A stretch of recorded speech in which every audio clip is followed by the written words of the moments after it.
Hello. Thank you, David and Joanna, for inviting me to take part in this wonderful event, and for Natalia and Sebastian for hosting us so well. My talk today is called Learn to Read Differently, and the image you can see behind you was made by myself and my friend Nick Thurston, and we co-edit a publishing imprint, a small, independent publishing imprint called Information as Material in England. Nick Thurston and I made this assisted John Baldessari print for a recent exhibition in the Northern Gallery for Contemporary Art in Sunderland. We've added the letters of the word differently to Baldessari's original print, matching his typographical design. His print originally read, "Learn to read," and the additional letters we added are placed on the surface of the print itself, on the card mount, on the frame, and on the wall of the gallery. Thus, the letters flow from left to right, both inside and outside of the frame, suggesting that this new form of reading will require an expanded approach to the activity and a new form of critical engagement.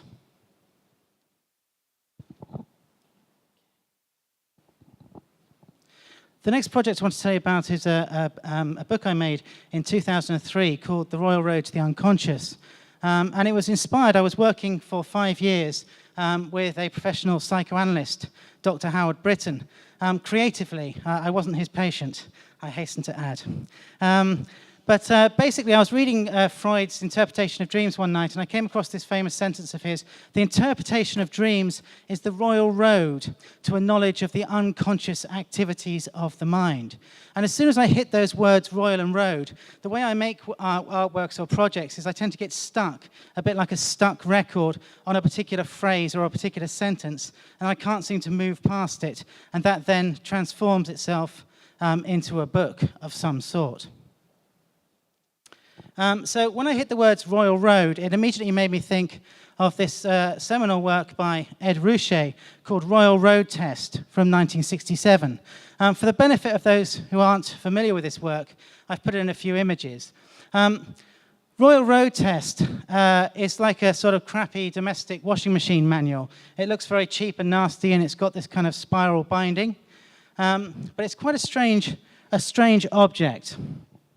It's based on this Model Royal, which is a typewriter you get on one of the inside pages. And then you've got the inside flyleaf, which says Royal Road Test. And then you've got these instructions. I am going to test you on these instructions, so please pay very careful attention to these, because I'm a teacher, so I will come back to these, all right? Okay, so it's Sunday is the date.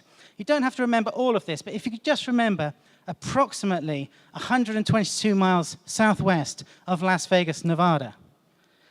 If you can remember, the weather is perfect and the speed is 90 miles per hour. David, how far was it, please, from Las Vegas, Nevada? Approximately 122 miles. Very, very, very good. Joanna, how was the weather?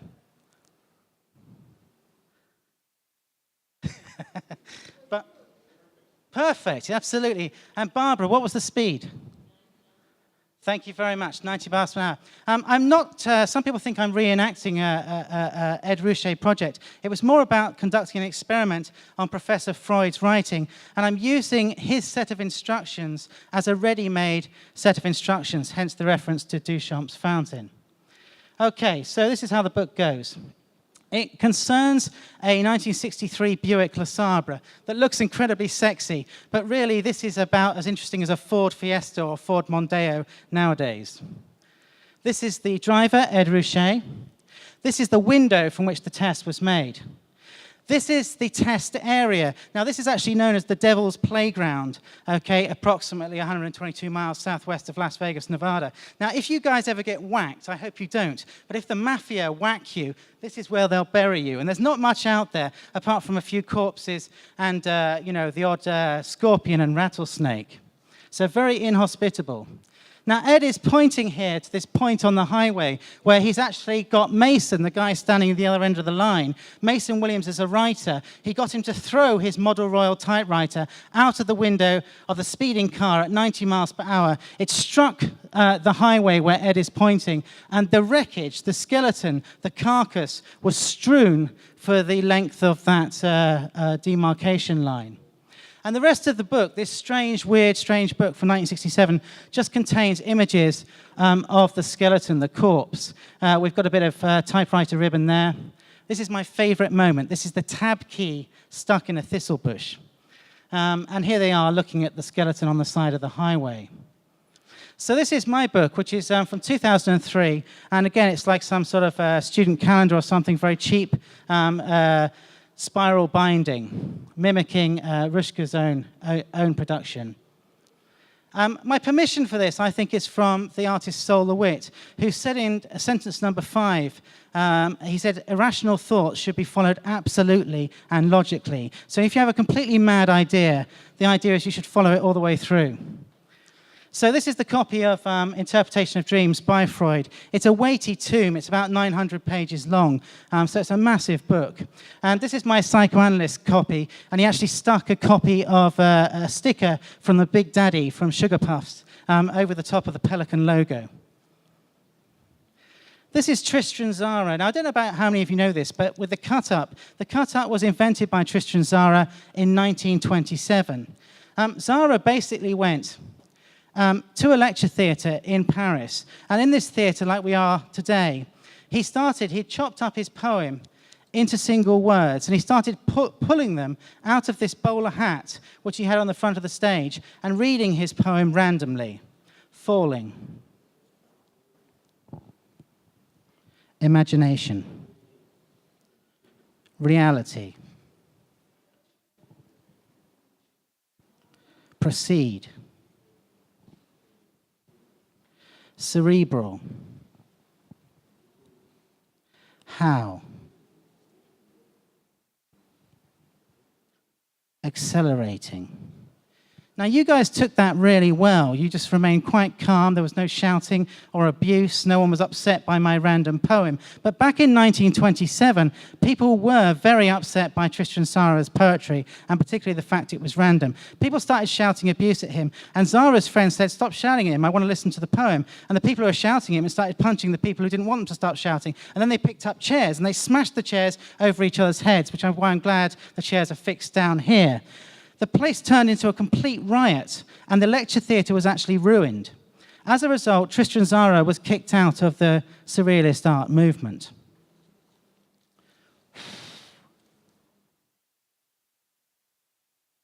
It's all about the cut-up. Sol LeWitt provides the permission, Tristan Tzara supplies the method, Ed Ruscha presents the rules.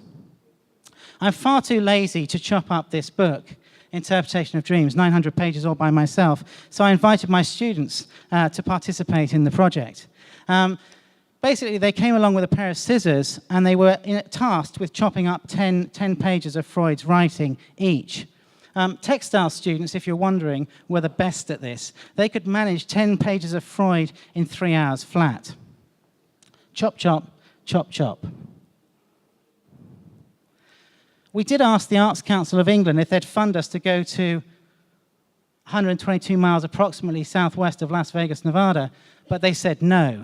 So instead we had to use a different marker. So our marker we used was actually in Freud's house. And in the last year of his life, in 1938, he managed to escape from Vienna, and he came into exile in England and lived in Hampstead.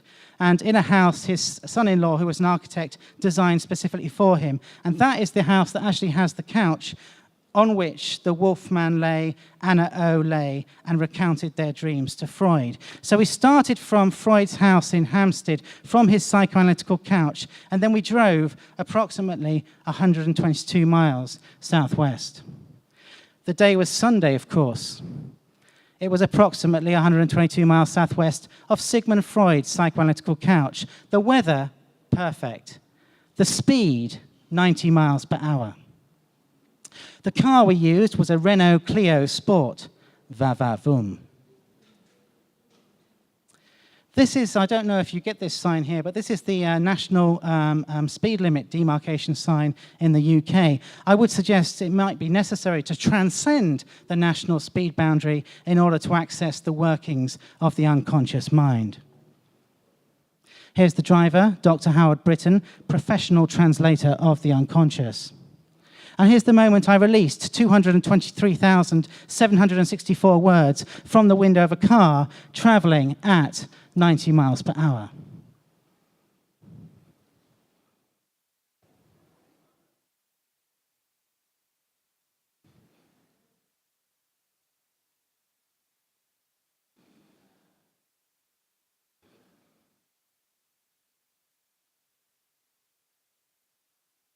I think if anyone's doing the technology, can we have some volume? Is that possible? Because there's another film a bit later. Matthew Collings, the art critic, said, "I really think you should slow down." This is the picture the Italian photojournalist Maurizio Cogliandro took of the words traveling at 90 miles an hour. And this is the... thank you. Cheers. This is the mess I made. And talking about authorship identity issues, I didn't just go and get the photographers to take any pictures they felt like. I asked the photographers to act as ciphers of indifference and only to go to areas that the psychoanalyst directed them to, because it's the job of the psychoanalyst to look for the ruptures, the slippages, the ums and the ahs, the repetitions, the broken bits of speech in a psychoanalytical session. So he directed the photographers to interesting reconfigurations of language. This was my tab key moment, tearing, the word tearing, stuck in a thistle bush. And the psychoanalyst said, actually, the book should end with fever and night terrors, because dreams aren't always pleasant. Sometimes they're nightmares. I didn't want to be accused of littering the public highway, so I did actually hoover up all the words. I have a leaf blower that also sucks, and it took about 3 hours. Everything in the unconscious takes about 3 hours.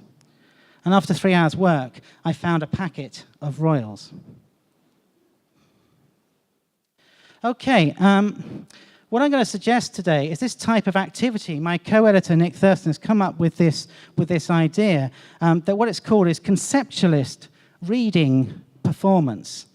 I think Thurston's collaging of these 3 distinct terms may be a useful way for understanding how artists are approaching literature. The American artist, Mark Dion, has commented on how the artist has a different relation to theory from the academic or the scientist. The artist is not trying to establish some law or rule based on reason. Quite the opposite. He or she explores the potential of the irrational. He or she celebrates the nonsensical. Dion reflects, artists are not interested in illustrating theories as much as they may be in testing them. This is why artists may choose to ignore contradictions in a text or choose to explode those contradictions. The artwork may be the lab experiment which attempts equally as hard to disprove as prove a point. In Thurston's compound descriptor, the first term, conceptualist, relates to our intention that the concept is privileged in the making of the work. As Sol LeWitt would maintain in his paragraphs on conceptual art, which appeared in 1967, the idea becomes a machine that makes the art. But not just in the making of the work, but in the engagement with the work as well, in its subsequent reading or thinking about. The reading takes into account a sensitivity to the act of reading, which can be read as an aesthetic experience in and of itself. Reading is usually a private act, but these performed readings are always intended as public works. They are consciously made to be shared. It's important to understand its reproducibility and its performativity are built into its mode of production. Making a reading act on the understanding that what you are going to present will be an artwork. And the performance in the physicality of the engagement with extant material, the existing words of other people. A violation occurs in relation to the source material that may involve a rewriting, a rereading, or a misreading of the source material. This paper proposes a new method of making art via conceptualist reading performances. It's also been termed recently conceptual writing. Conceptual writing I view the work I'm going to examine today as conceptual writing, and I see conceptual writing as a fusion or a confusion of art and literature. Conceptual writing's significance is in establishing new modes of production for literary works and different ways of reading. My work examines the relationship between reading and art. This method grafts the aesthetic legacy of conceptual art onto various notions of writing, from literary composition to data management, in order to produce materially specific poems as artworks that have in some way reread a found object. This is an art of reading things differently. It starts from a premise proved by the impossibility of making purely conceptual art, that art is always aesthetical and conceptual. Take the American poet Craig Dworkin's Fact series as an example. This is the American professor Craig Dworkin, and he's done a series called Fact. And recently I got a new job at a university called the University of Teesside in the north of England, and they very generously gave me a relocation allowance. When they gave me this, it was quite a large amount of money. It was 10% of your annual salary. But they said I could only spend it on carpets, curtains, and moving. And I said to them, well, look, I don't even have a bed. Would you mind if I purchased a bed? They said, no, only curtains, carpets, and moving. So this was a real tricky thing for a while. And then I suddenly thought, carpet art. So I went to Professor Craig Dworkin and said, would you make some carpet art for me? And this is his Fact from 2013.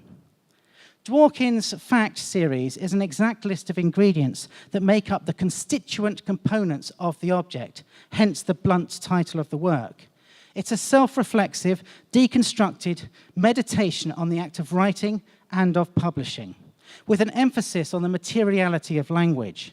Each time Dworkin displays the poem, he researches the medium on which it's being viewed, changing the list of ingredients. It's a flexible work in progress, sometimes manifesting itself as a list of the ingredients that make up a piece of paper and the ink that has been printed on it. Other times listing the composition of an LCD display monitor.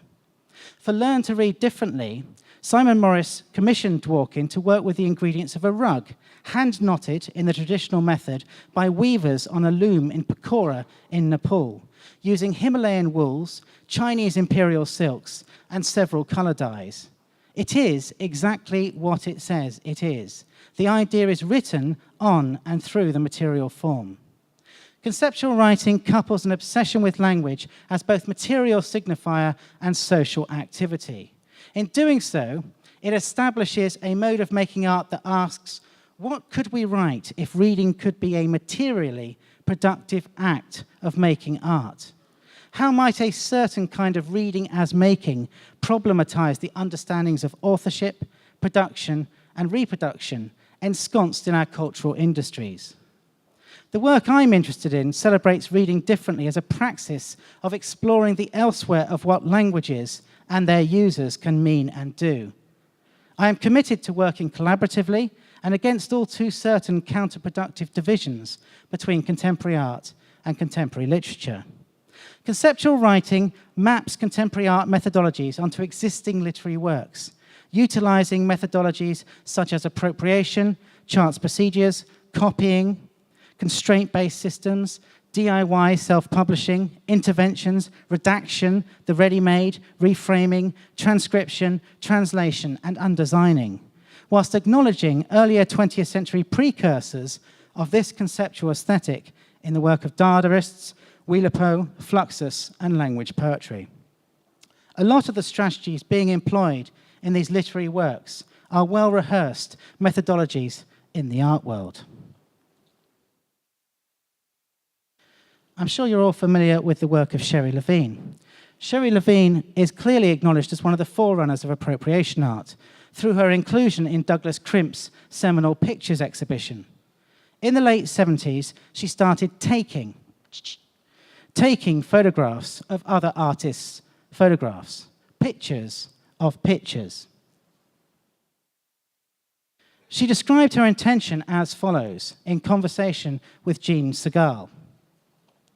The pictures I make are really ghosts of ghosts. When I started doing this work, I wanted to make a picture which contradicted itself. I wanted to put a picture on top of a picture so that there are times when both pictures disappear and other times when they're both manifest. That vibration is basically what the work's about for me. That space in the middle where there's no picture. Since then, she's worked on a number of texts that she's appropriated, including the words of Roland Barthes. But in this particular case, she actually appropriated a short story by Gustave Flaubert.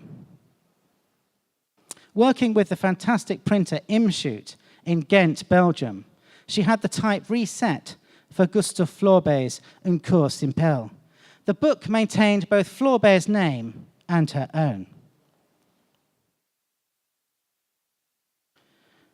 This is a battle that's currently being fought on your behalf, okay, between copyright and the Creative Commons. Don't you think that maybe the concept of copyright is a little bit overdetermined? The word copyright, nearly 3.8 billion hits on Google, itself sounds a little desperate, as though one had to actually suture the words copy and write together in order for them to associate consistently.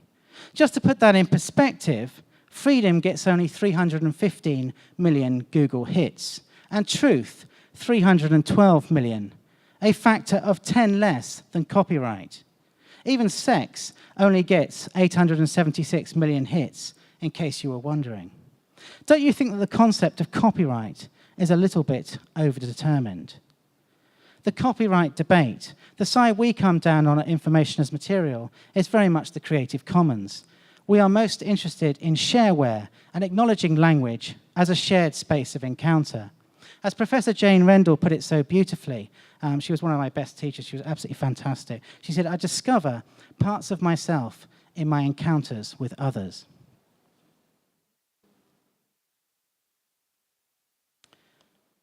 This is Kenneth Goldsmith's day from 2003. In his 39th year, he decided to spend his year being uncreative as a creative pursuit. And he took a regular copy of the New York Times, just a Friday edition, nothing special about that particular day.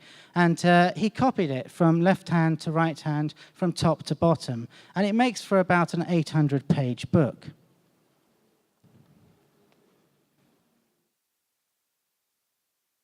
Michel Foucault has suggested there are only 3 original thinkers in the last 200 years.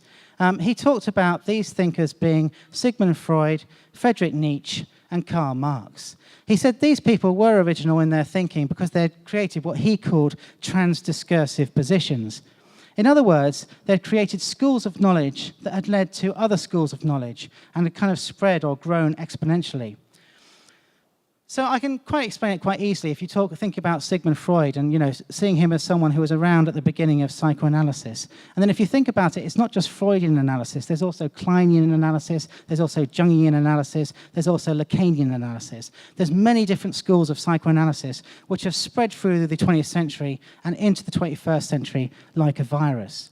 Now, the idea that you can't be original, the rest of us are merely recycling, doesn't make me feel sad. It makes me feel liberated. That, okay, if we're not going to be original, it kind of tears up the rule book. There are other key thinkers who've also suggested that maybe there is some merit in copying the words of others. This is Walter Benjamin. Although copying the words of others can be met with some resistance and even rare cases of spluttering outrage from those schooled in the more traditional creative model, there are several important thinkers that have recognized the value of copying the words of others. Benjamin says, the power of a country road is different when one is walking along it from when one is flying over it by aeroplane. In the same way, the power of a text is different when it is read from when it is copied out. The aeroplane passenger sees only how the road pushes through the landscape, how it unfolds according to the same laws as the terrain that surrounds it. Only he who walks the road on foot learns of the power it commands. Only the copied text commands the soul of him who is occupied with it. whereas the mere reader never discovers the new aspects of his inner self that are opened by the text, that road cut through the interior jungle, forever closing behind it, because the reader follows the movement of his mind in the free flight of daydreaming, whereas the copier submits to its command. We also have Gertrude Stein. I always say that you cannot tell what a picture really is or what an object really is until you dust it every single day, and you cannot tell what a book is until you type it or proofread it. It then does something to you that only reading never can do. The celebrated author W.G. Sebald allegedly gave the following advice to his creative writing students: I can only encourage you to steal as much as you can. No one will ever notice. You should keep a notebook of tidbits, but don't write down the attributions. And then after a couple of years, you can come back to the notebook and treat the stuff as your own without guilt. This is a bookwork I made, which has been included in David and Joanne's collection, bibliography of artists' books. It's called Getting Inside Jack Kerouac's Head from 2010. Kenneth Goldsmith inspired this. He came to speak at my institution in 2001, and it was a fantastic event. The problem with it, though, is I'm a technological doofus. As you can tell, there was no sound earlier, okay? And I forgot to turn on the microphone. So I had a fantastic film of Kenny performing, but absolutely zero sound. So after about 6 years of kicking myself, I flew to New York and made a film about him called Sucking on Words. And inside it, we put a little booklet. In the booklet was a series of blogs he did for the Harriet Foundation, the Poetry Foundation in America. And in this blog, there was an anecdote, which I kind of got stuck with. If you remember, I said, like a stuck record, this was a bit of text I couldn't seem to get past. He'd been teaching at Princeton University in the States. And at the end of his talk, some students came up to have a chat with him. And they were complaining about their professor. And the professor was Carol Joyce Oates, who's written over 80 works of fiction. And they were saying, well, basically, she sets us these really lame homework assignments. And he said, well, Kenny said, well, what like? And they said, well, she says, go home to your dorm room and pretend you're a famous writer and write a piece in their style. And they were saying, that might be okay when you're a high school kid, but, we're Princeton undergraduates. We expect something a bit more demanding than that. And he said to one of these students, he said, well, how was it for you? And who did you pretend to be? And she said, well, I pretended to be Jack Kerouac. And she said, I sat in my dorm room at Princeton, and I felt, frankly, ridiculous. And Kenny said, well, apart from screaming across American landscape in an open-top car, popping pills, downing bourbon, and hammering away on a typewriter like mad, she wasn't going to get even close. And then his mind wandered to the Met Museum in New York City. And at the Met, he said, artists pay every day to go in with an easel and a canvas to copy the work of the masters. Because the idea is, if you copy the work of the masters enough times, you eventually assimilate the brushstrokes of the masters, and you eventually become the master. So if it's good enough for art, he said, why wasn't it good enough for writing? What she should have done was just copy an entire chapter of Kerouac's prose. And if she was really ambitious, an entire book. So I thought, yeah, let's give this a go. So I set up a blog, and it was in direct contrast to the original scroll from 2007. Allen Ginsberg famously said they wouldn't publish the original scroll that Kerouac had written in 2001, in 1951, until all of them were dead. And he was quite right. It didn't come out till 2007, and all of them, Burroughs, Kerouac, Cassidy, the whole lot, had already passed on. This was because this version of it was a bit fruitier. It had a lot more sex in, and it also had their original names. And the publishers had got so worried about being sued that they'd changed all the names in the 57 edition that came out. Kerouac at the time also didn't want the flow of his prose to be interrupted, so he famously said even loading a new piece of paper into a typewriter would interrupt the flow of his prose. So he attached a 120-foot scroll of tracing paper and hammered out this novel, 120,000 words in 21 days flat. Apparently, he changed his T-shirt several times because he was sweating so much. And when he finished, he rang up his publisher in New York City and said, I've done it. And his publisher said, what have you done? He said, I've written on the road. He said, well, come over and show me. So Kerouac crossed town went up the stairs to his publisher's office, and as he walked through the door, he threw it at him like a toilet roll flying out. And the publisher just picked it up and said, what the hell am I supposed to do with this? Because they were used to having texts, you know, come in nice A4 polite packages. And it took a further 6 years of editing before it was published. Now, I'm a lousy typist, so mine was in direct contrast to Kerouac's feverish activity. Mine was a two-fingered typing job, and I basically did a page a day into a blog for an entire year. Now, if you put stuff into a blog at a page a day, it took about 20 minutes a day. It wasn't a huge activity, but it's a bit like meditating. It was quite fun. Each successive post pushed the earlier ones further back down. So once I finished the book, which I'd never read, so I was actually retyping it as I was reading it, which was quite fun. I then poured it back into the form of a book, so from the digital back into the analog. And of course, because the first post was the furthest down, my book goes back to front. So Jack famously traveled from east to west on his way to San Francisco, where I'm traveling in reverse from west to east. So you can read my book in the conventional manner, but you have to read it in the Arabic style, or I think the Japanese. So you start at the end and then work your way backwards. So this is how the book came out. So you've got Jack Kerouac's edition on the left, and you've got my edition on the right. We borrowed the clothes from a store called Tesco's in England. I don't know if you know Tesco's. And then we took them back afterwards and said, I'm really sorry, they don't fit. My friend Nick is much taller than me, and I had to stand on a bucket to achieve the required height. I just thought you might like these technical details. And there's the back covers. And you can see we're riffing off the original design. We're playing a game between the design by Penguin and our own. Now, I'm not sure if I should be proud of this or embarrassed and ashamed, but it has inspired a number of riffs itself. And this is Joe Hale, who then decided to copy my book, which is called Getting Inside Simon Morris's Head, in 2012. The nice thing about Joe's book is it puts Kerouac's words back in the right order. And this is another guy called Jason Jadek, who did this particular piece. Jadek's piece was done, I think it's 2012 as well.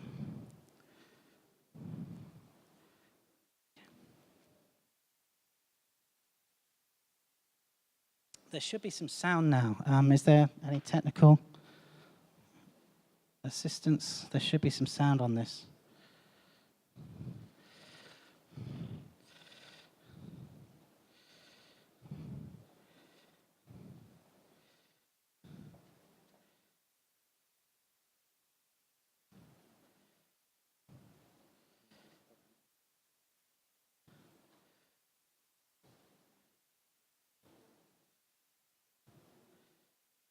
That's okay.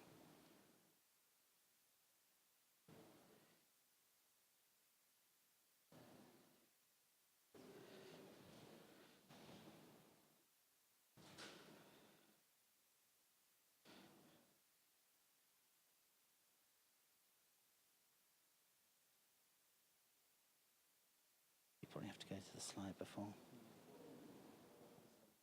Yeah, and then open it up again on the big screen before you click through. If it doesn't work, we'll just leave it. Thanks for trying. Yeah. Okay.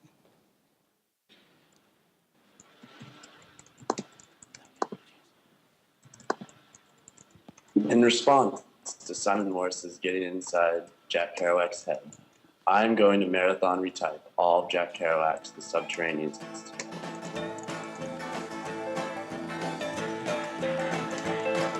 John is in the basement mixing up the medicine. I'm on the pavement thinking about the government. The man in a trench coat, badge out, laid off, says he's got a bad cough, wants to get it paid off. Look out, kid, it's a... The name of the long paragraph. You did, God knows when, but you're doing it again. You better duck down the alleyway, looking for a new friend. The man in a coonskin cap and a pig pen wants $11 bills. You only got 10.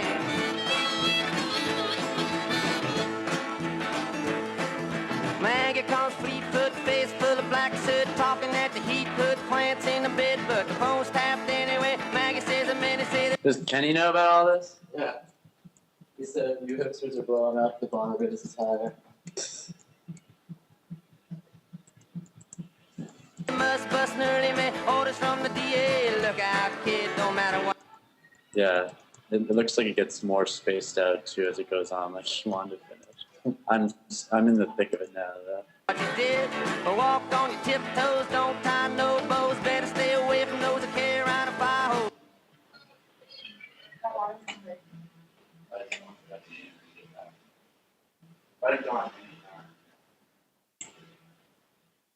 Keep a clean nose, wash the clean clothes. You don't need a weatherman to know which way the wind blows.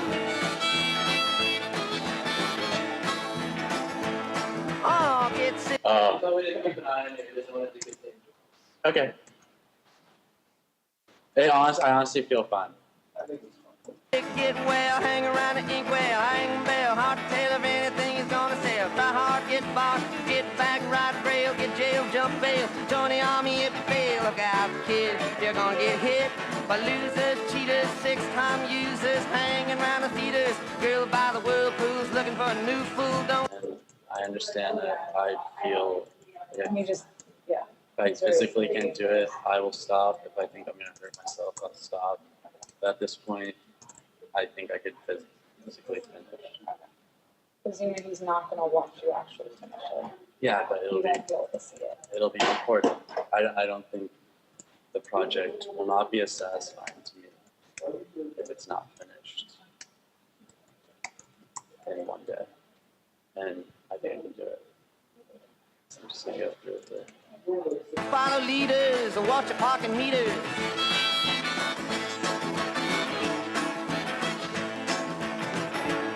Oh, get born, keep warm, short pants, romance. Learn to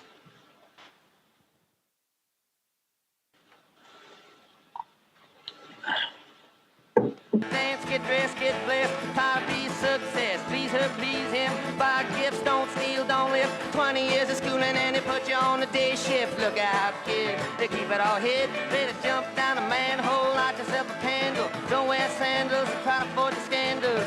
Don't want to be a bum, you better chew gum. The pump don't work cause the vandals took the handle. Right?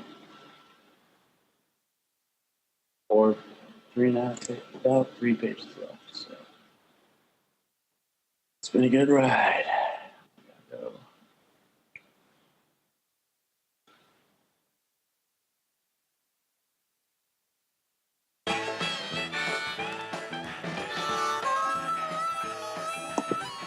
Done. 9:58.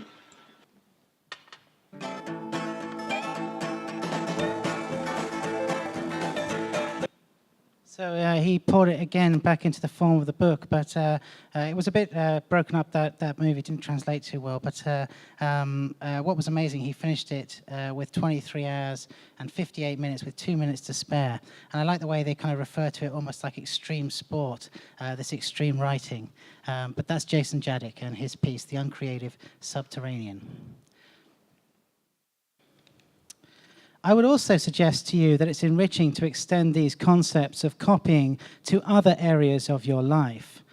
When the American poet Kenneth Goldsmith came over to talk to my students in 2001, I took a shine to his shoes. I apologize for that lousy pun.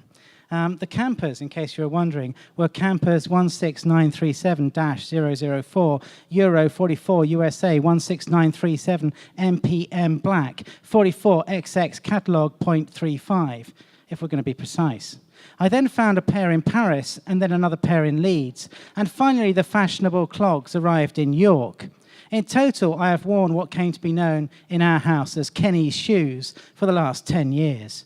Once, when I stayed with Kenny, Cheryl, and Finnegan in New York City, sleeping on Cheryl's studio floor, Kenny walked through the room and said, "Hey, aren't those my shoes?" And I just nonchalantly replied, check out the word nonchalantly, "No, those are mine."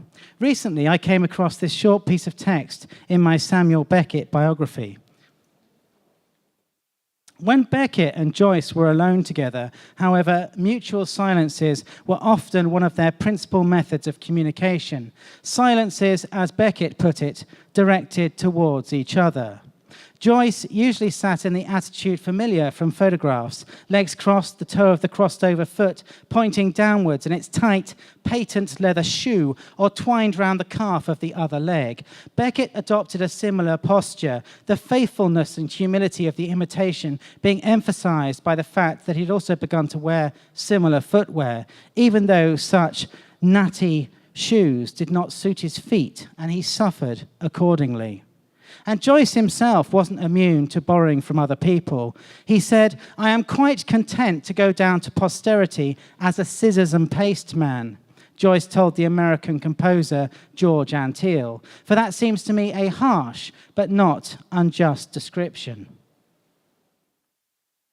Today, the digital files packeted and torrenting about the internet are again changing our sense of what constitutes writing. No less physical, despite the new ease with which it can be manipulated and visualized. Language is still understood as something fundamentally material, something to be clicked and cut and pasted, peeled from one program and poured into another, uploaded and downloaded, filtered with searches, archived and shared. Language as binary code, in movement from drive to server to drive.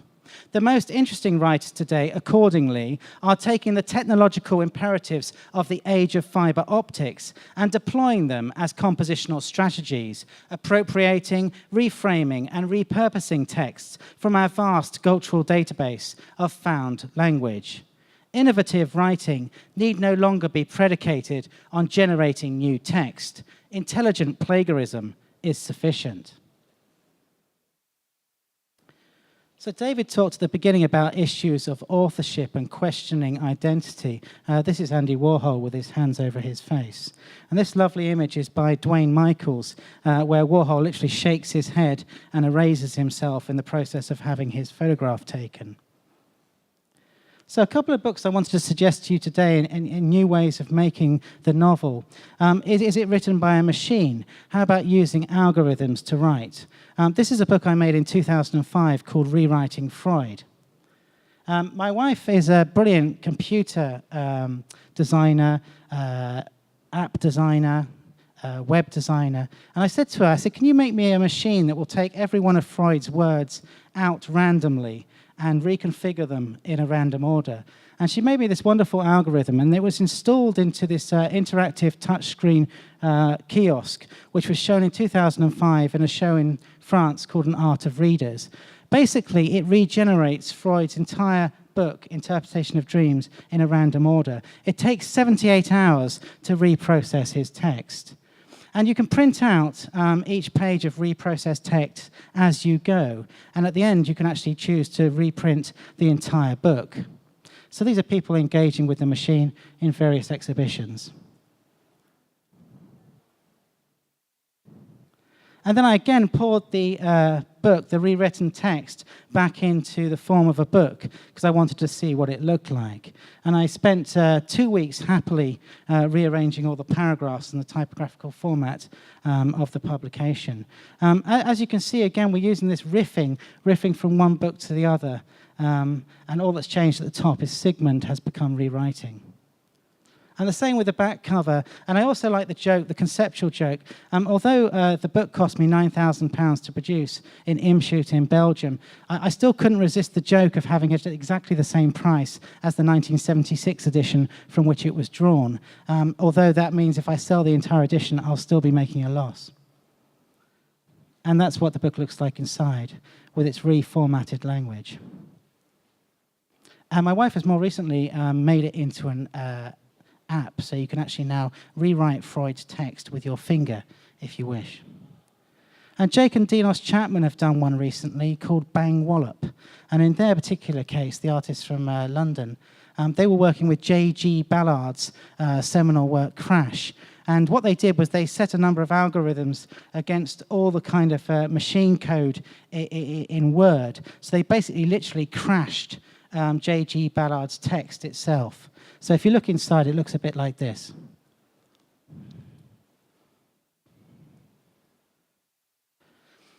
I've been showing you how we also work with this thing we call, the concept we use is called undesigning. Other people have used it, it's been around for a while, calling it brand jacking. But this is a particularly nice one, a good example of undesigning or brand jacking. This is Ernest Hemingway's novel that you all know, I'm sure, The Sun Also Rises. And a New York poet called Rob Fitterman made his version, which was My Sun Also Rises. But that didn't seem to be enough for Fitterman. He still hadn't written enough through Hemingway's classic. So he then did another version, which was called The Sun Also Rises. And then his mate, Nayland Blake, got excited about this project, and he made Also Rises the Sun. And the brand jacking isn't just great on the front covers. The attention to detail also travels through to the back covers as well.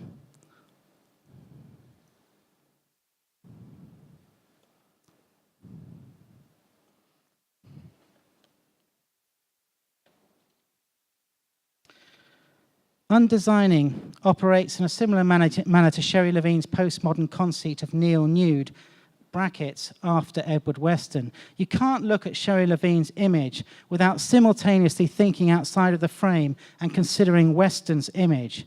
With undesigning, you can't look at the current design without simultaneously considering the design aesthetic of the host copy, from which the design has been appropriated.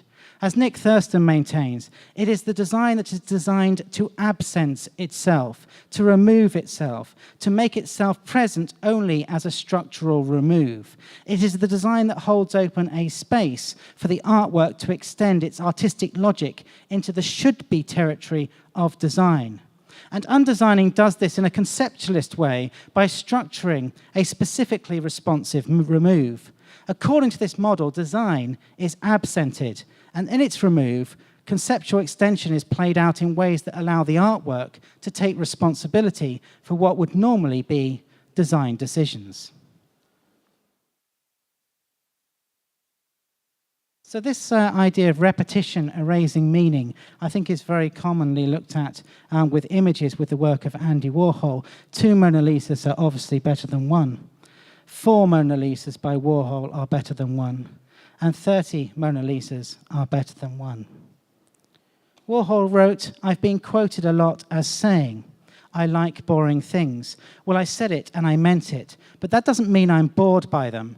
Of course, what I think is boring must not be the same as what other people think is, since I could never stand to watch all the most popular action shows on TV, because they're essentially the same plots and the same shots and the same cuts over and over again.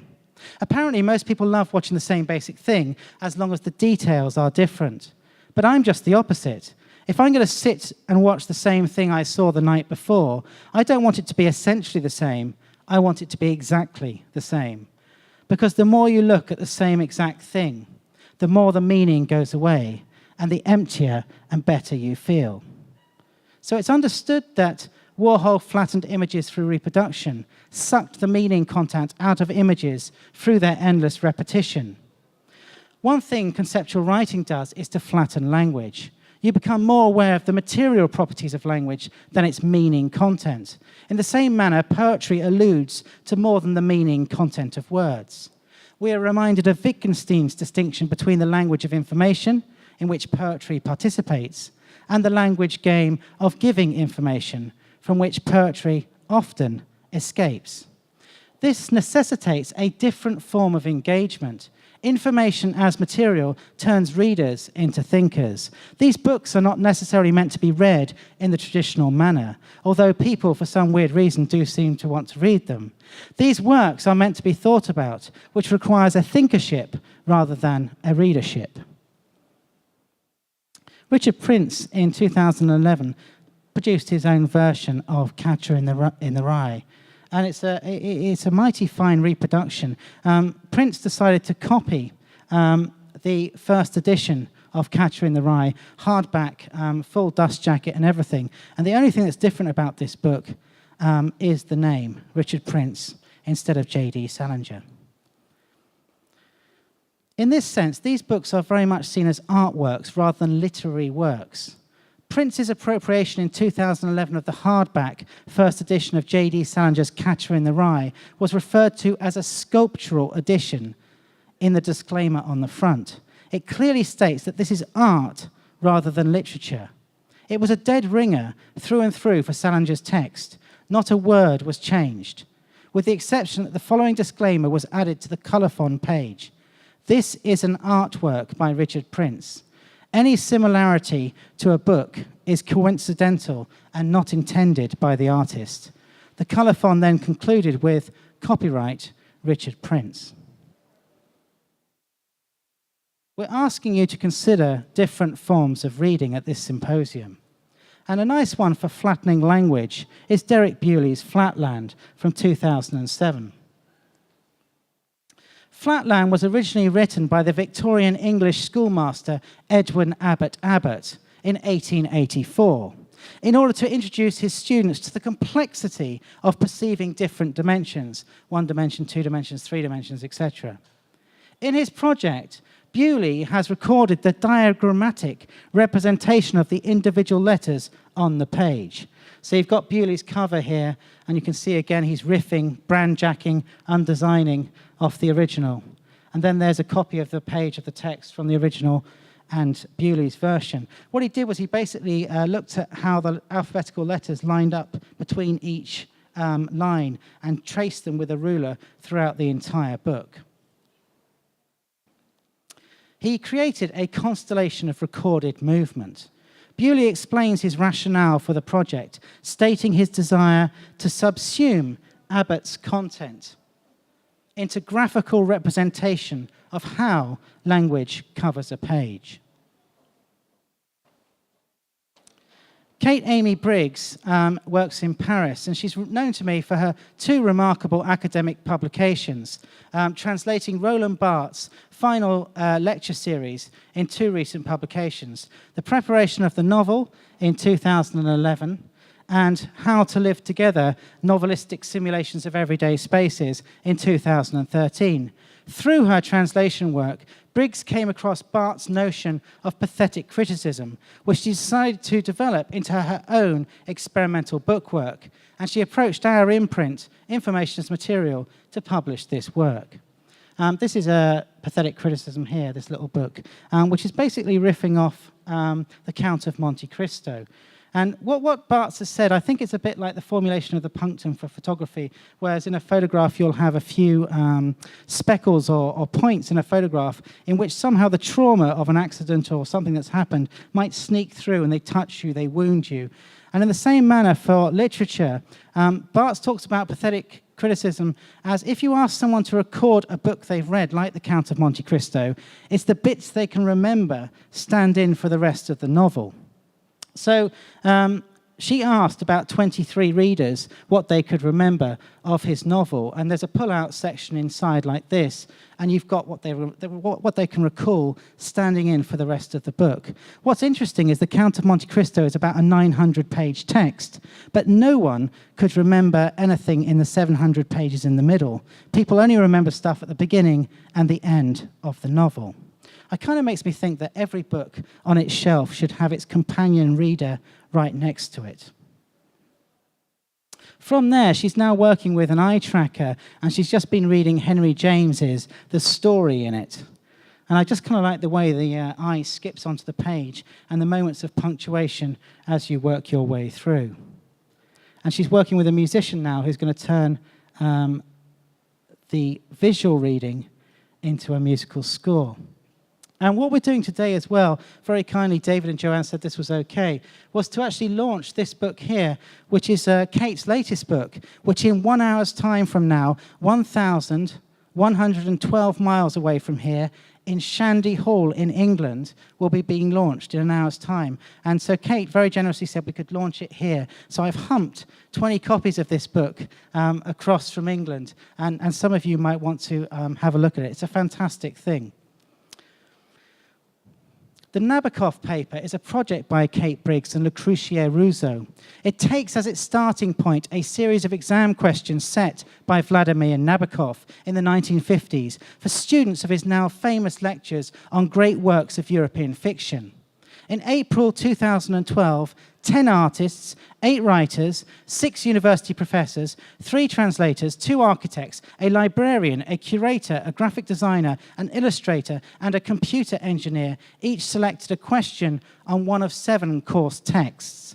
Austen's Mansfield Park, Dickens' Bleak House, Flaubert's Madame Bovary, Stevenson's Dr. Jekyll and Mr. Hyde, Kafka's The Metamorphoses, Proust's Swan's Way, and Joyce's Ulysses. The responses they turned in take the form of writing, drawing, painting, film, graphs, indexes, lists, maps, newly designed editions, objects, scale models, a lecture, and a reading game. The aim of the project is to discover what Nabokov's idiosyncratic take on good reading might have to teach us today, about the novel, about how reading works across practices and disciplines, and about the past, present, and future forms of literary criticism. It just seemed too relevant for us not to introduce this book here today to what we're currently considering. So if anyone's interested in a copy, please come and see me at the end. This next book is called Pidgin Reader, and it's the last book I made in 2012. What does it mean to engage a text physically? Looking at print, flipping pages, processing language, vocalizing, responding, without any of the social practices or semantics we usually associate with reading. The text was inspired by a project that they inspired this particular project. I tend to read a piece of text, as I said earlier, and I get like a stuck record. And this particular piece of text was about reading a socio-physiological outline. Basically, Perec, the wonderful French experimental writer Perec, was commissioned by an architect to write this novel. It's a wonderful novel, and I can say it's a great read because I didn't write 98% of it. But if you go to the table of contents section at the front, you can see he basically wrote about the page, the bed, the bedroom, the apartment building, the street, the neighborhood, the town, the countryside, the country, Europe, the world, space, commissioned by an architect.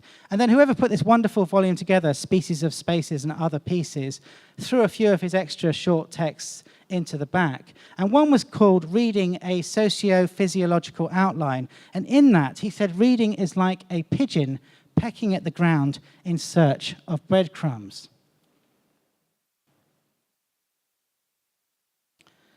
Now, I'm well aware of Rodney Graham's Dr. No insert. And this is a particularly beautiful piece.